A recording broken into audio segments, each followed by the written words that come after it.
Hello, welcome back to the channel. Remember when I first started playing Grim Dawn, the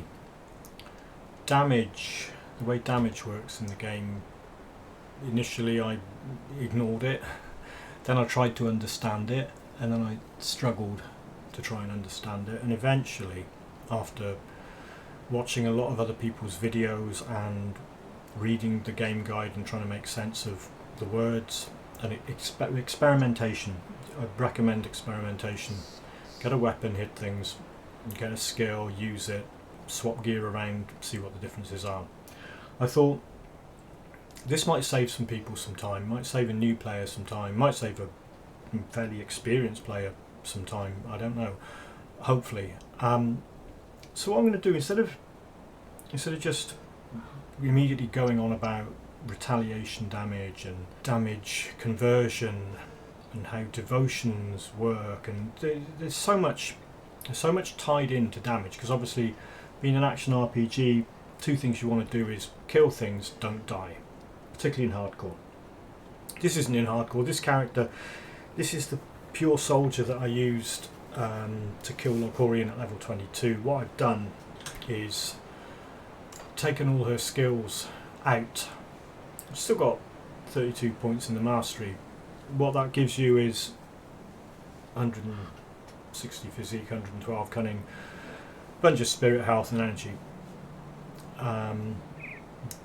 Doesn't really matter. For the purposes of what I'm going to show you, it doesn't matter at all. What would matter is if I had points in the skills. I've also taken all the points out of the devotions. There's nothing in there. I only had 9 anyway. I'll come back to that later. So what we've got is pretty much a no mastery character with a bunch of points in the mastery bar, because that makes sense. But that's not important. What's important is the fact that I've got a weapon equipped that only deals damage. It doesn't do anything else. It hasn't got any other effects on it. Like these things down here, they all do other stuff.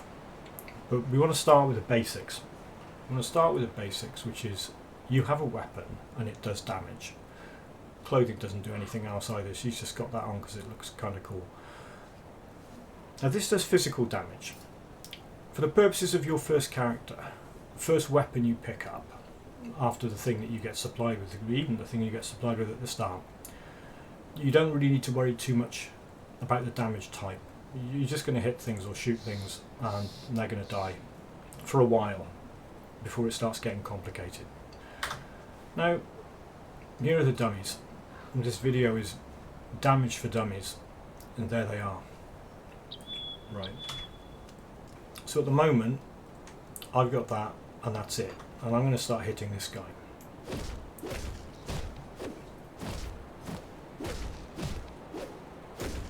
Right, fascinating, isn't it? So you get a few numbers pop up.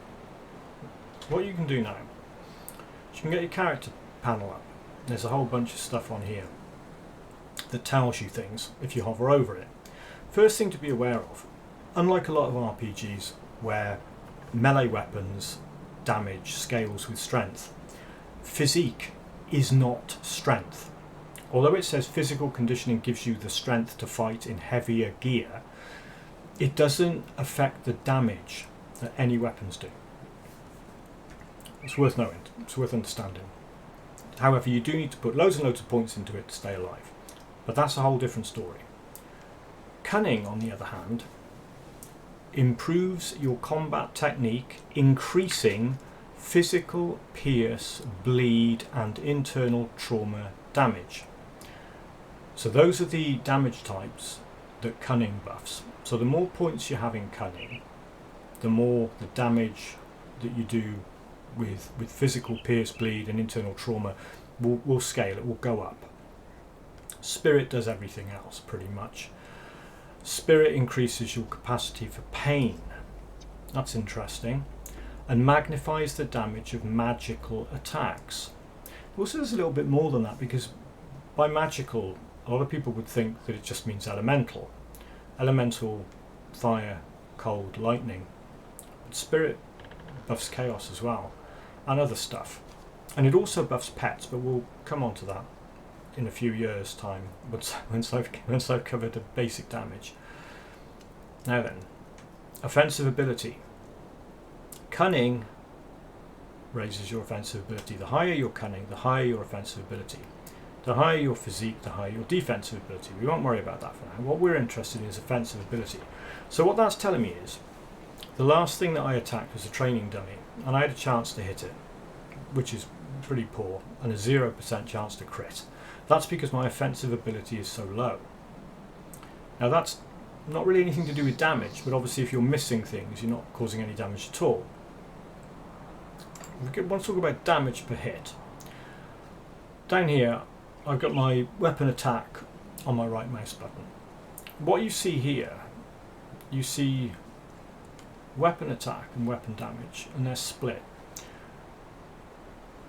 Weapon damage will always show up down there. Weapon attack is showing because it's on the right mouse button. Move to is on the left mouse button, so nothing's showing up for that. This will always show your left mouse button, your right mouse button, and your weapon damage, independent of whatever the hell you've got bound to left and right mouse buttons. So if you look at weapon attack there, it says I'm doing physical damage 12 to 47. Well, that's interesting, because when you hover over that, it says you're doing 7 to 28. But what this does, if you read it, it says ability against a single target, modified by all bonuses from equipment and skills, does not factor in enemy defences. What it misses out there is it's bonuses from equipment, skills and attributes. Because that cunning, if you have a look at that, bonus physical damage, 66.1%. I tried to get it to 66.6 because I'm that kind of guy, but I failed. So you're interested in having an amount of cunning to scale your physical damage. And as you can see from here, I've got 112 cunning. That's where that's coming from.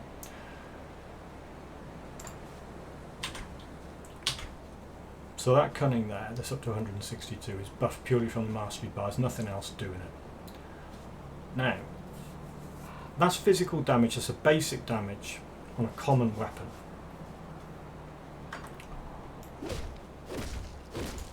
When it does that. But down here, we've got various bits of gear. Now that's interesting, look at that. Those boots add 7% cunning. Now, if we open this panel up and have a look at weapon attack, which is on my right mouse button, if I put these 7% cunning boots on, wow, my weapon attack went up because cunning has scaled that physical damage a little bit higher. So we take them off. Now they look great, don't they? Plus 15% cold, plus 20% frostburn, plus 4% physique, plus 10 offensive ability. So you've got physique increased and offensive ability increased. So surely if I equip those, my weapon damage is going to go up, isn't it? Of course it's not. Because physique and offensive ability don't scale attack damage. Worth knowing. That's not actually giving me any benefit, because I don't do cold damage. So the plus 15% cold does nothing, because I'm not doing cold damage. Same with frostburn. Frostburn's the damage over time version of cold damage. Physique doesn't buff any kind of damage. Offensive ability doesn't buff damage. It just raises your critical chance. Offensive ability is raised by cunning, not the other way around.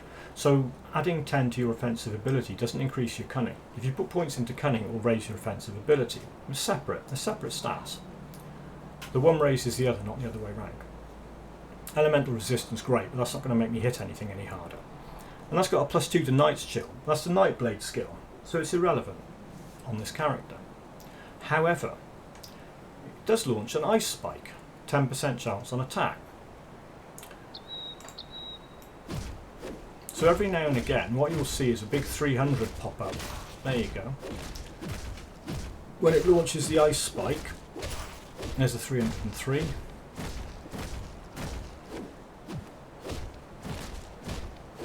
There's it's got to be a successful hit. You won't launch on a miss, and it's rolling a, there you go.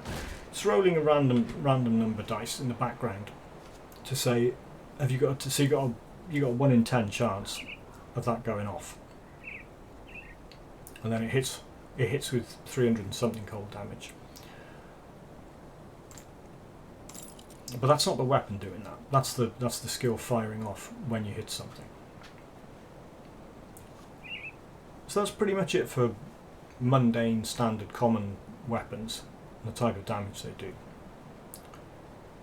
It'll do that amount of damage scaled with cunning, and also if you equip something like the boots or something that says increases physical damage. Now let's have a look at a little bit more interesting weapon. There's one that has additional physical damage and cold and frostburn. There's one that does attack damage converted to health. I'll come back to that. And there's one that does all sorts of things. It does physical damage. It actually does flat frostburn damage. So that's a damage over time. It does 20% pierce damage, which we don't do. The weapon itself doesn't do that, but it will buff it. And it will convert physical damage to cold damage. So that does all sorts of crazy stuff. And what's going to happen is you're going to pick up a weapon like that, and you're going to look at it, and you're going to think, is that better than what I've got? Well, I mean, we know it is. But let's watch what happens. So you've got weapon attack, weapon damage. They should always stay the same. So if we swap that over, you've now got weapon attack 44 to 141, when before it was 12 to 47. So it's massively better. Now the interesting thing about this is, because it does two types of flat damage, physical damage and frostburn damage. If you've got something, got to find it now. There you go. That buffs frostburn damage. So if we put those on, it goes up some more.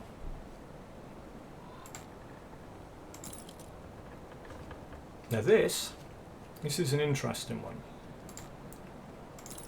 It doesn't put it up at all, because it buffs fire damage and ether damage, and a plus 23 offensive ability, which we've already said offensive ability doesn't increase the damage you do. It just increases your chance to hit and chance to crit. There's a cold damage and frostburn damage. That's raised it a bit. Now, let's go back a little bit and put one of these on.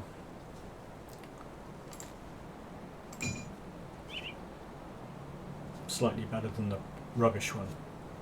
This does physical damage and ether damage, but it also converts a percentage of the physical damage to ether damage. On this panel too, if you scroll down to the damage types that you do, physical damage 15 to 131. So you look at that and you just think, what on earth is that talking about? It's interesting. It's, once again, cunning scales the 11 to 95 up to 15 to 131, but the 17% of that has been converted to ether damage. So if you scroll down to magical, remember magical, anything under magical is scaled by spirit. So ether damage, 11 to 33.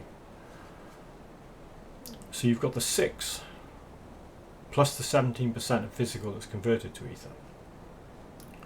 And that ends up being 11 to 33, but it's not modified by anything.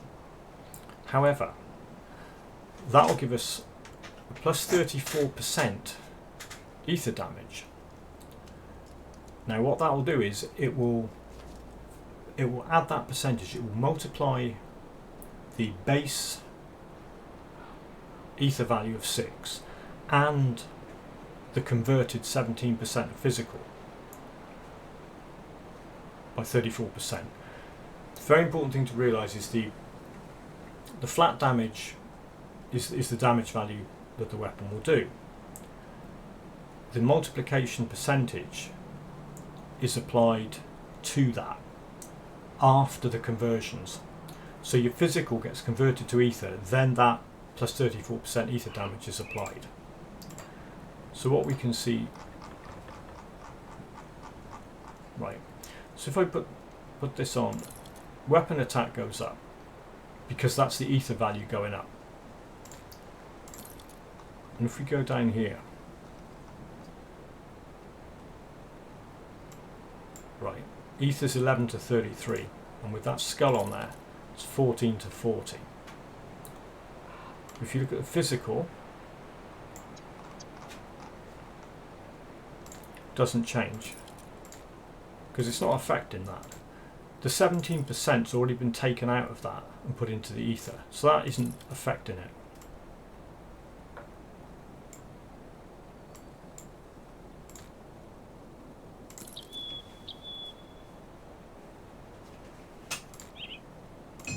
Right, let's go back to the funky one.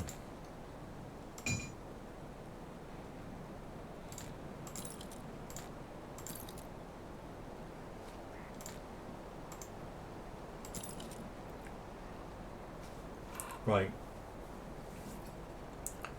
because that's doing magical damage and physical damage.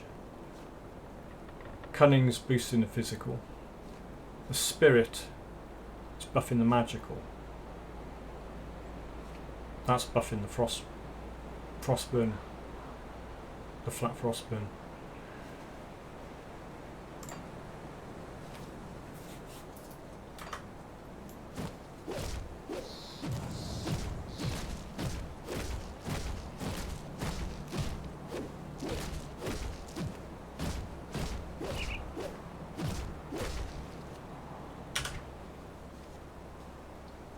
Right.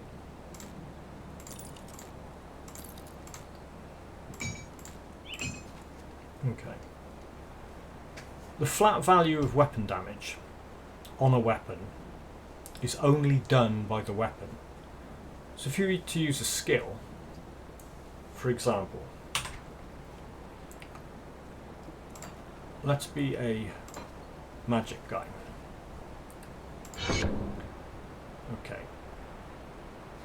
Panetti's replicating missile.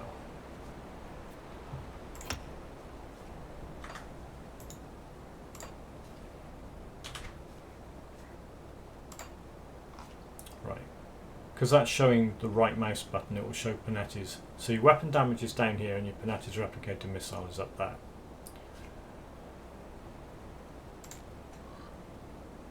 If you swap that out, you can see the weapon damage changes, but Panetti's doesn't change. Because the physical damage that's doing has nothing to do with that skill at all. However, if you look at the soldier skill, Cadence, you can see that Cadence specifies that it does 130% main hand damage. It's a skill that actually adds weapon damage.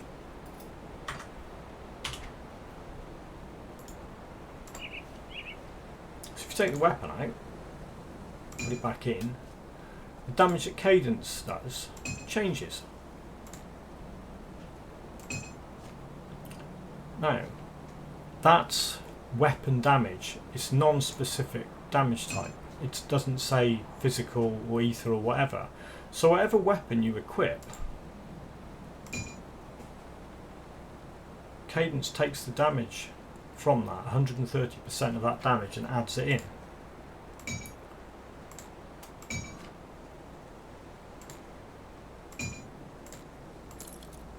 But not your offhand. It's not a weapon.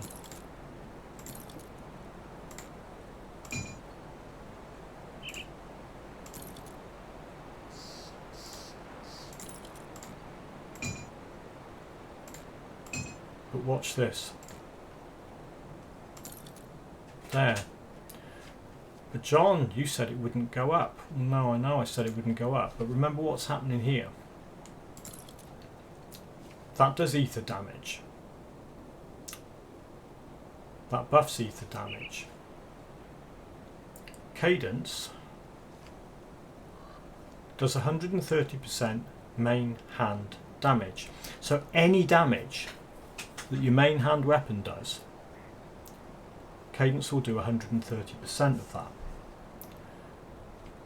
That increases the damage that that does because it buffs ether by 34%. So that goes up. So although it's not showing there, it doesn't show it on the tooltip for the weapon. That stays 6, because it doesn't matter if you swap that 6, 11 to 95 physical, 6 ether. 11 to 95 physical, 6 ether. But that's actually raised it, because there's weapon damage there. You can see it changes. And that changes based on that.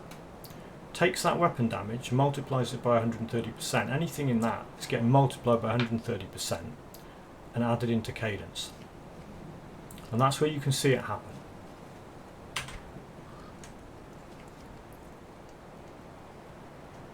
Now that is actually showing you the figures. 130% main hand damage, 38 to 224. If we take that out, it's now shown 130% main hand damage, 35 to 214. But that's a little bit of a complicated step to see what changes you're achieving. But on this screen, because you've got that on the right mouse button, you can see what's going on this screen when you switch things around.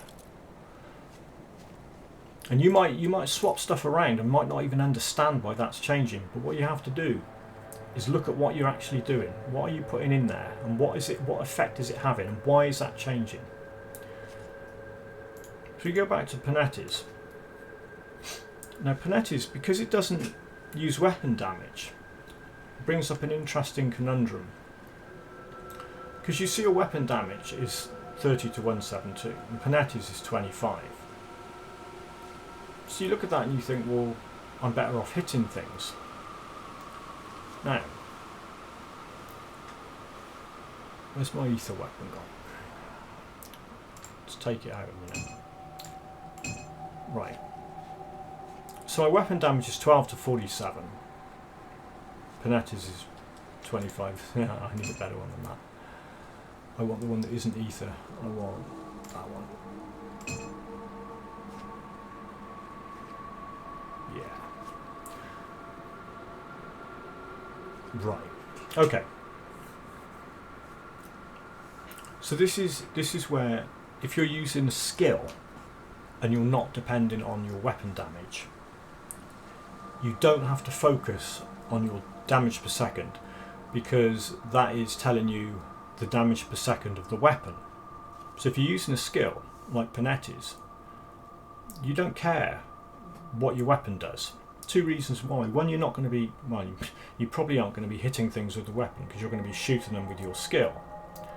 And two, Panetti's doesn't use weapon damage as part of its damage.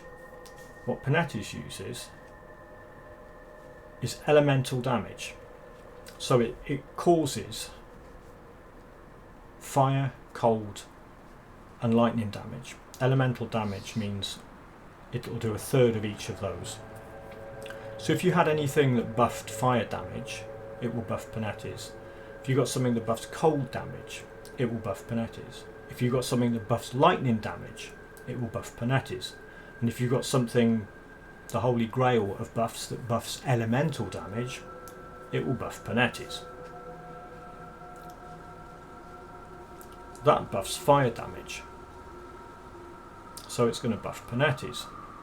It's also buffing ether damage, but that doesn't matter because we haven't got a weapon that does ether, and it's irrelevant if we're looking just at Panetti's.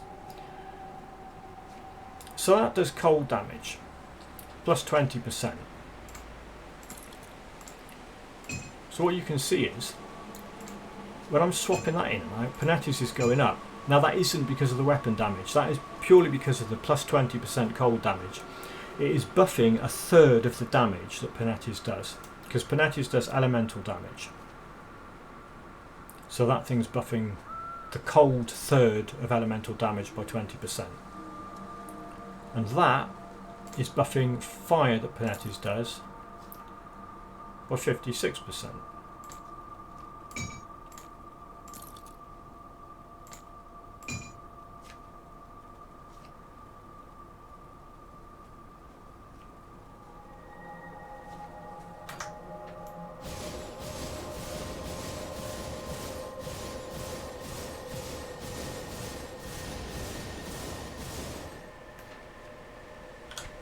Now, if you want to see something really interesting,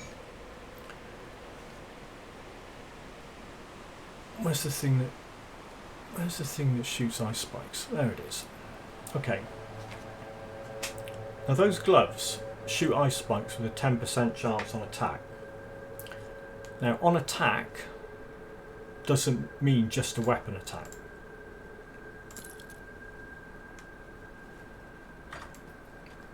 I haven't got a weapon. Right?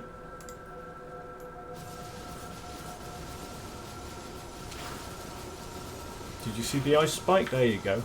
They're getting fired out every now and again. Penetis is purple, the ice spike is blue.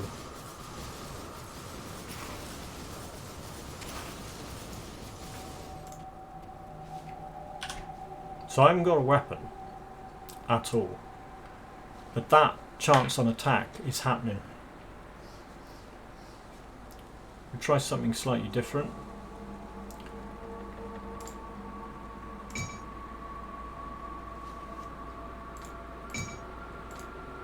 The percentage increase on that, 7% cold, is so small it's not even putting Penetis up.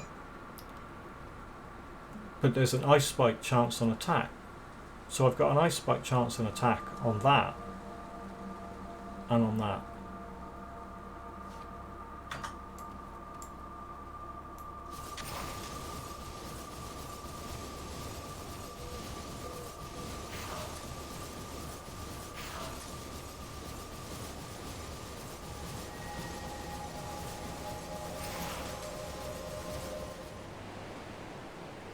It's important to understand what you're actually seeing when you look at the information on the character tab. You look at Penetis replicating missile, you can see the damage breakdown. Cold damage 9, fire 10, lightning 7. I mean, it's split into thirds, but because of the items buffing the various damage types, they're different. Fire's getting the 56% buff off that. Cold's getting 7% buff off that. And a 15% buff off that. So that's what it looks like. So you know you're doing those damage types with Penetis. However, if you scroll down, now this is where the damage that you do and the modifiers are listed. So if you scroll down in magical, so you can see fire, cold and lightning. Fire and lightning show as 0 and cold shows as 19 to 24. Which makes no sense because you think Penetis is doing whatever it's doing. But what this is showing, if you hover over it, the fire damage done per hit with your weapon attack, including bonuses. Same for cold, weapon attack, same for lightning. So it's not showing you the damage that Penetis does. You'd have to go on to that and look at it, or this. But that only shows you the elemental damage, the basic elemental damage that it does. It's not showing you the breakdown that this gives you. And this is only showing you the weapon damage. So it's unreliable to look at this to see what Penetis is doing. However, the modifiers apply to wherever the damage comes from. If the damage comes from the weapon or a skill, that modifier will apply to it. So you can look at that and know that that's being applied to Penetis. You just can't actually see the figures unless you look on here. So for example, if you want to go into devotions and find something that does elemental damage. There are a couple down here. That will cumulatively add 39% elemental, and that will add the same. So we can try that. Stick some points in that. Try and remember what Panetti's used to be. Yeah, it's gone up. So those figures have gone up. It was something and 10 and something else. It's now 11, 12 and 9. And what you'll notice down here, that 56 has gone up to 95. Same for the cold one. Lightning's gone up 39 because it didn't have, none of these things buff lightning damage.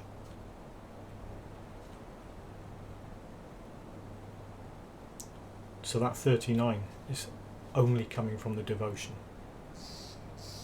We'll go back and have another look at that.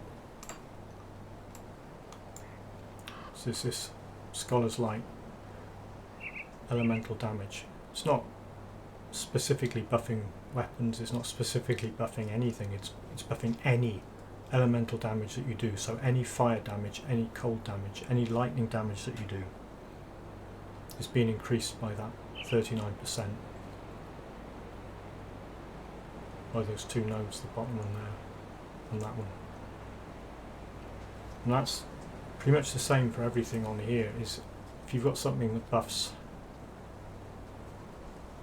24% bleeding damage, so any source of bleeding damage, that will buff by 24%. Same with that one. That one's buffing any source of vitality damage and any source of bleeding damage by 15%.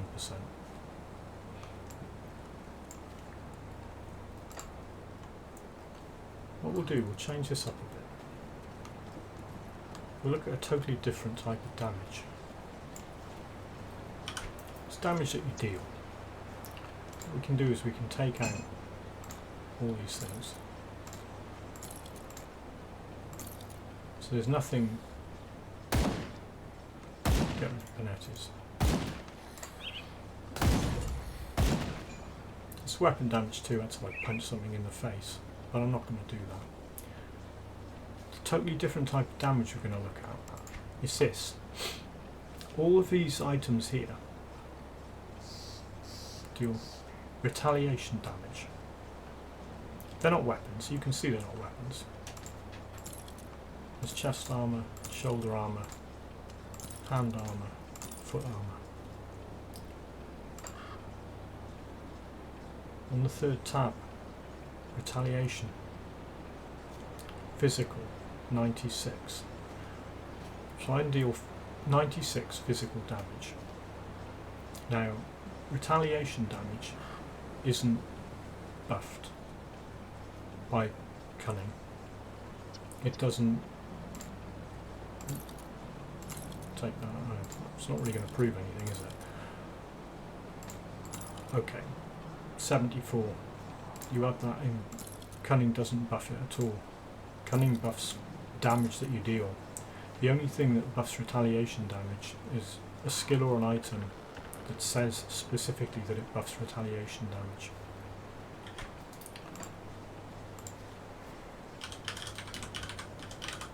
You can see these devotions have got. That's a decent one. So that's going to give 20 acid. That's actually going to add flat retaliation damage. And that is. And that's going to do plus 40% to all retaliation damage.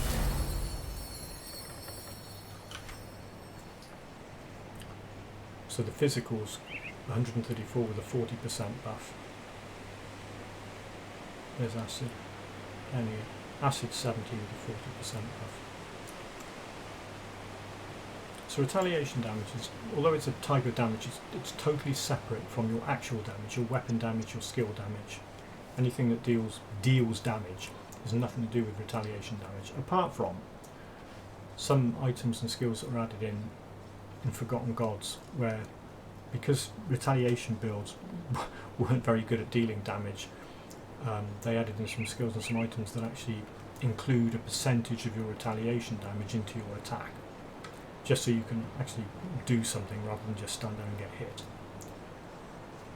So with all this retaliation stuff on and no weapons, what I can do is walk out into the wasteland, let things hit me, and they just explode.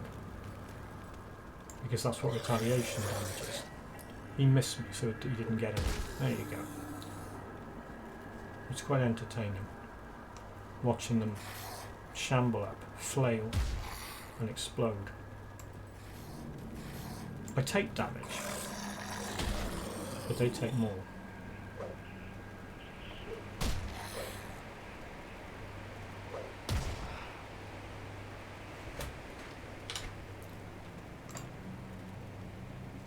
It still says last attacked training dummy, because I'm not attacking these guys. So it kind of proves it. I mean, retaliation damage is not an attack skill.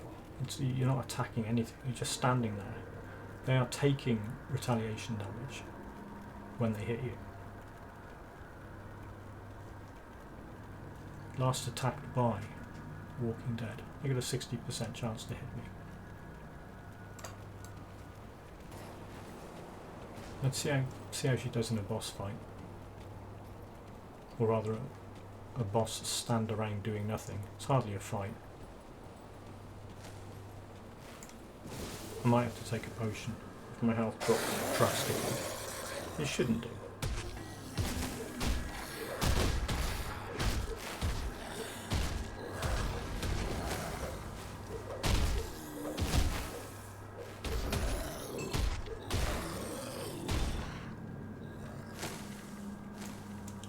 And this is interesting. It's a good example of the shortcomings of a retaliation build, because you only retaliate against a melee attack that hits you. This guy over here, his health isn't dropping because I'm not retaliating, but he's doing damage to me. So if I go and stand a lot closer to him, he's still doing a ranged attack, not a melee attack. So although we're close together and he's hitting me, I'm not doing any retaliation damage. So you can see why they added in skills and items that allow you to factor your retaliation damage into your attack damage. For now I'll just punch him. Will not.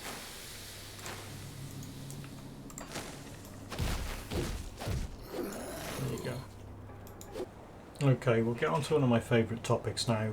Something that opens up a massive rabbit hole of complexity, possibly one of the most confusing things, particularly for new players in Grim Dawn, and that's damage conversion.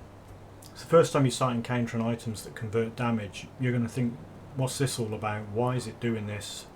How could that possibly help me? And to start with, it may be more of a hindrance than a help, but later on it can be the way to unique and endlessly satisfying and entertaining builds. What you might find to start with, though, say you're playing a character that does physical damage, and you've started to figure out how to make the most of your chosen damage type. So you've got a weapon that does physical damage, it's got a little bit of extra physical damage bolted onto it. You've got a skill that uses physical damage, and you've gone into devotions and figured out that this buffs physical,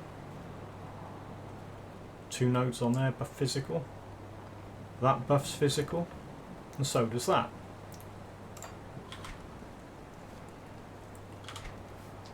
So when you look on here under your physical damage, you see a very, very satisfying 78% modifier. So any physical damage that you deal, it's going to be buffed by 78%. So that axe is going to be doing quite a lot of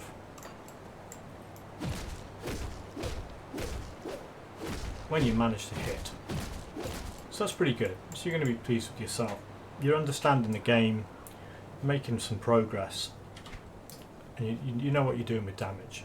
And then you get a couple of items drop that look entertaining.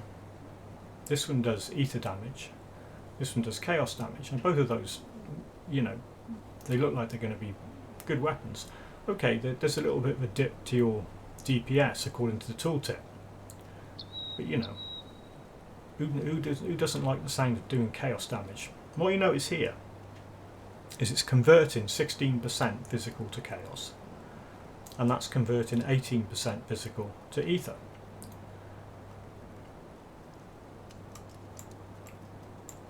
There's your weapon attack. Now, for the sake of argument, is cadence. That's that weapon, that's what you've got. Now that's talking about a small amount of damage per second lost if equipped.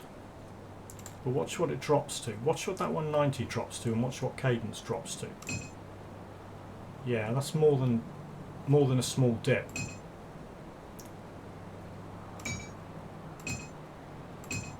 That's the ether one. Here's the chaos one. Same weapon with the same base damage. Slightly different bonus damage on it. But it's got a plus 7% attack speed. However, still makes quite a reduction to your damage output of both your weapon damage and your skill cadence. And the reason for that is you've got these devotions buffing physical damage, but you've got nothing buffing ether. Ether modifier is 0%, chaos modifier is 0%. So where that physical's all getting multiplied by 78%, when you stick this on, what's happening there is it's taking 18% of your base physical damage and converting it to ether before the buffs of percentages are added on. So before those devotion percentages are added on. So you're losing that 18% physical damage. You've got your ether damage, 18% of the physical becomes ether damage, but the ether damage isn't being buffed by anything. So that's why it's dropping so much. So at the start of the game, or halfway through the game, when you're running around picking weapons up, and armour and items, be very careful what you pick up doesn't subtract a whole amount of your chosen damage type and stick it into a damage type that you're not buffing in any way. Because once you start, it's almost like it's self-defeating. The more you start to understand the damage type, and the more you put points into skills that use that damage type and devotions that buff it, if you then arbitrarily convert it out into a different damage type that you haven't been focusing on, you're more than likely going to lose damage output rather than increase it. You'd be very lucky if you accidentally increased it through a conversion, if you weren't concentrating on the damage type it's converting to. So that's the potential pitfall of it. So really, when you start running around in the game and you're picking items up, if you aren't already buffing damage types, having a damage type converted isn't going to make a heck of a lot of difference. But if you've already started to buff a particular damage type, the last thing you really want to do is convert it into a different damage type. I mean, it might be on a weapon that looks cool, it might sound cool, but it's not going to be giving you what you want. So what's the point of damage conversion? Well, let's have a look.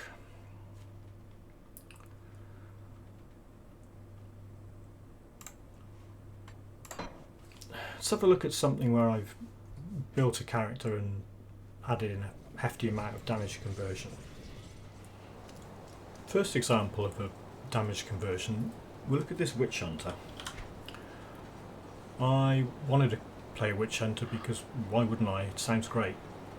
Now, the main damage type on this character is vitality damage, because I'm doing a bunch of stuff with the occultist. That reduces vitality resistance. Bloody Pox is the main skill that I'm using. Does a bunch of vitality damage, buffs vitality damage. And the gear that I've got on, vitality damage, whole bunch of vitality damage going on. I wanted to be a witch hunter. The only way to do that is to have Nightblade as the second mastery. Now, I'll simplify a bit here. I mean, there's more to it than this, but there's not a lot of damage type overlap between Occultist and Nightblade. There's some acid overlap, but I'm not an acid damage specialist character, so I'm on Vitality. So what I had to do is have a look on Nightblade and see what I can do. Now, this passive skill here buffs Vitality damage, which is great. Armour is independent of damage, so it doesn't matter. So you can pump points in that, you're going to get as much benefit from that on this build as any build, because it's armour. Veil of Shadow isn't damage specific. It lowers your enemy's offensive ability and speed when they come close to you. Now, Phantasmal Blades. Phantasmal Blades does piercing damage and bleeding damage. But there's a node down here that converts 100% piercing damage to vitality damage. So all of a sudden, a skill that wouldn't really have been a lot of use becomes very useful, because all the devotions and gear and other skills that buff vitality damage are going to affect Phantasmal Blades, where they wouldn't have without that node being active. So that's where you're going to see a damage conversion as being massively beneficial for a particular skill on a particular build. If the build wasn't focusing on vitality damage, converting piercing to vitality probably wouldn't give you any benefit. And if you had a whole load of other skills and gear and devotions that were buffing piercing damage, just leave it well alone.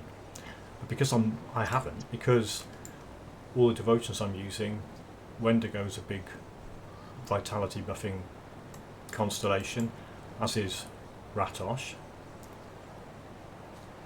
as is to a certain extent Affliction down here.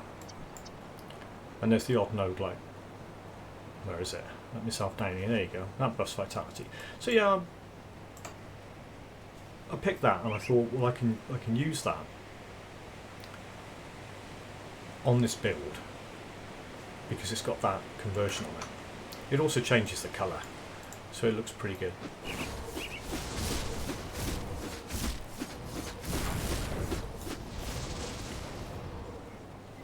This gives me the opportunity to show something else off as well. There are that Doom Bolt and the Sigil that we're firing off.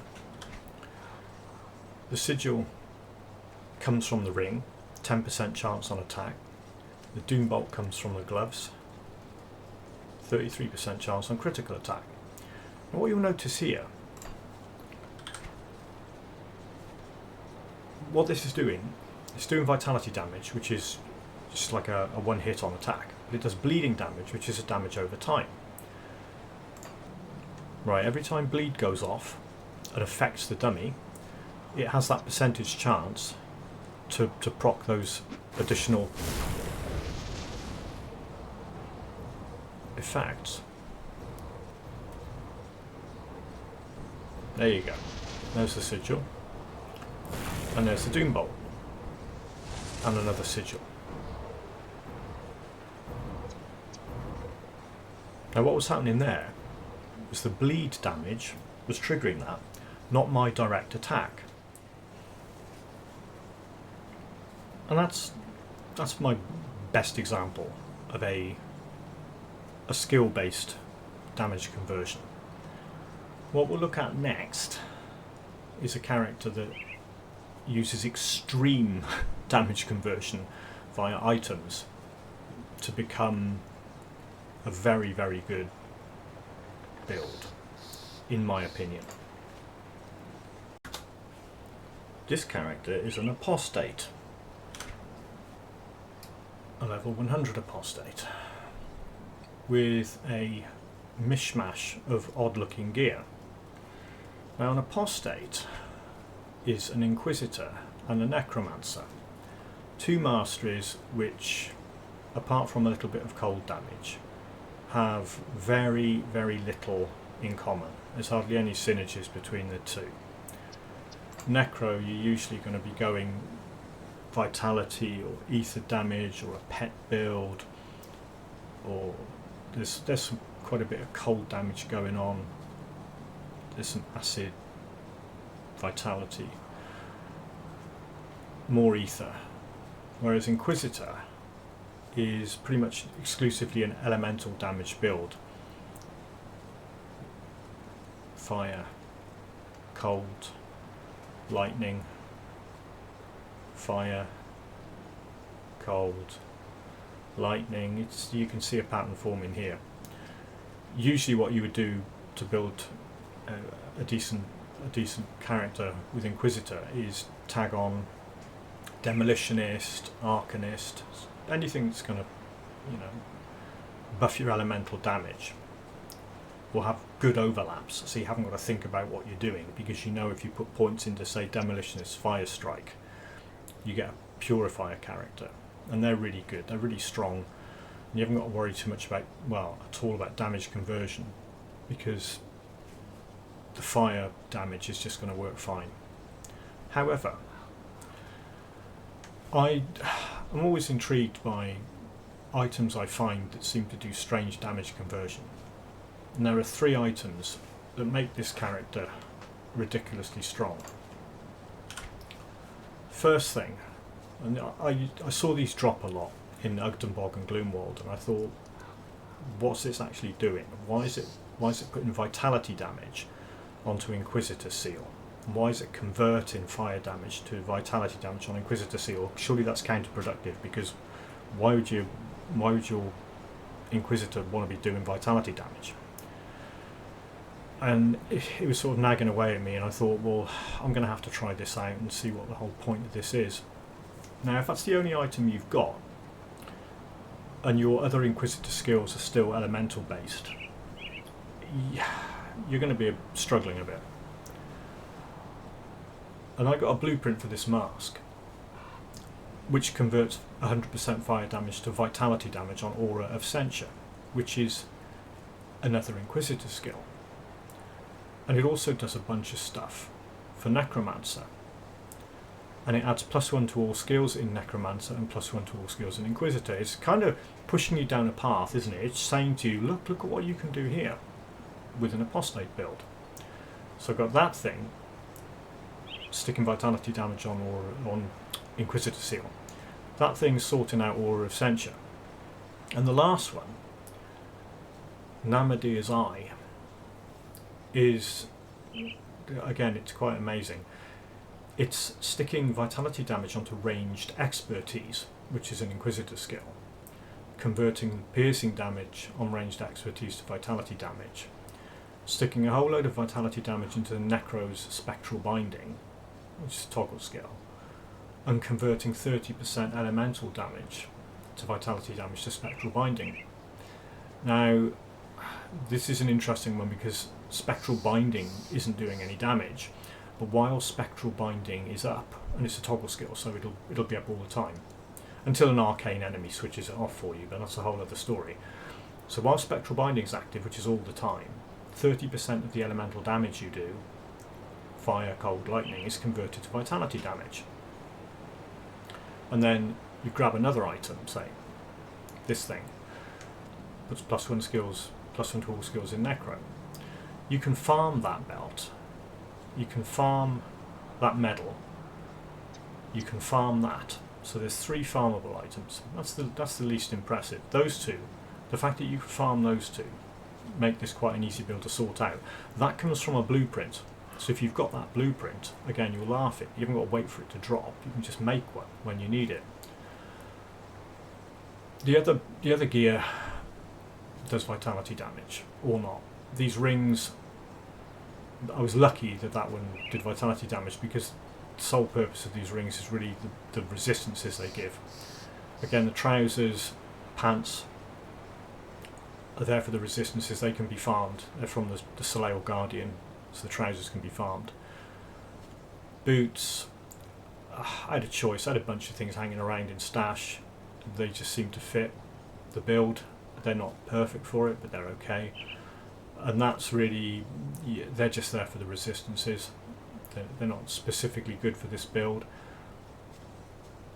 But what I wanted to do when I started off with this was create a character that could run around with some aura effects turned on and melt everything without getting into any fights. But what I ended up with, as you'll see in a sec, is a character that's in most situations virtually unkillable and can consistently take Lokarr out without any worries. It's not a fast kill of Lokarr. I mean, he's only got one gun going on and a little bit of aura damage, but under a minute, and I'd say most of the gear that I farmed, and there's Lokar's coat, I've got one of those knocking around. Darkman's Hood, this stuff is target farmable and drops in the same approximate same area as where you find Lokarr. Darkman's Grasp, I mean, I've been in there quite a few times. I guess another Lokar's coat, because the Lokarr stuff, although you're guaranteed a drop, it's a random item from the 4 that he drops.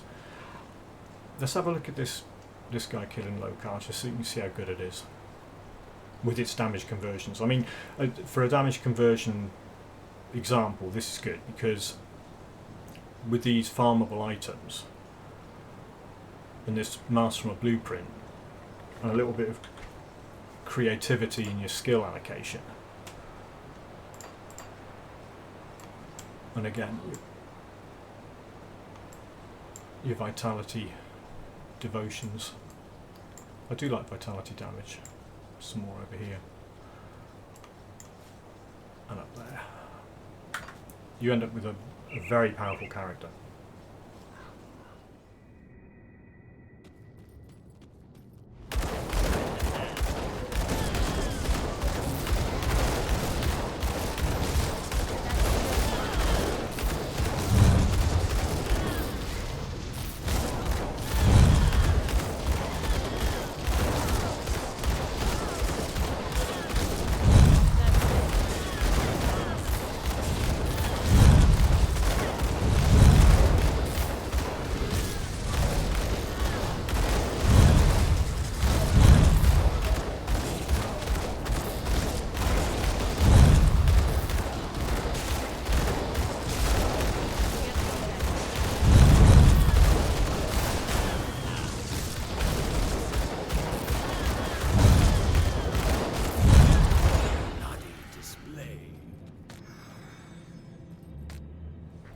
Last thing I want to do is a quick demonstration of attack damage converted to health. When you've got a percentage of attack damage converted to health on a weapon, it's only the weapon damage that's going to give you that. So if you fire off another skill, you're not going to get the attack damage converted to health from that, just from the weapon. However, if you've got a devotion skill such as this that says on the actual chance on attack part of that constellation, there's a skill on that does attack damage converted to health. It will convert the damage at the time it fires off, independent of your weapon damage. But if you've just got a node on a constellation that says a percentage of attack damage converted to health, that again is only talking about weapon damage.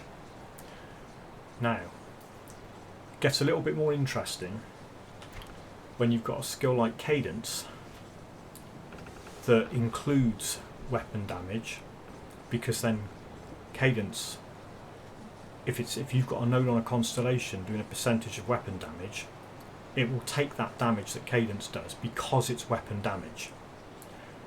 I didn't say this was straightforward. It's simply to explain, it's your attack damage converted to health is only weapon damage, unless the skill states that it includes main hand damage, or your devotion has an independent skill that has attack damage converted to health. I probably didn't explain that particularly brilliantly, but I'll show you it in action.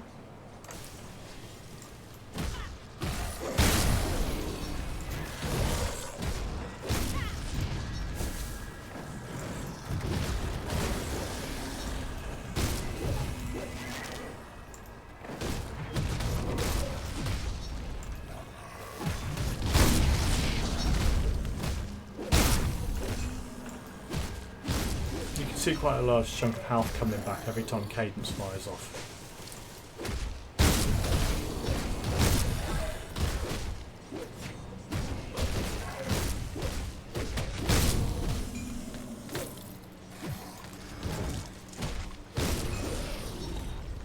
And that was it.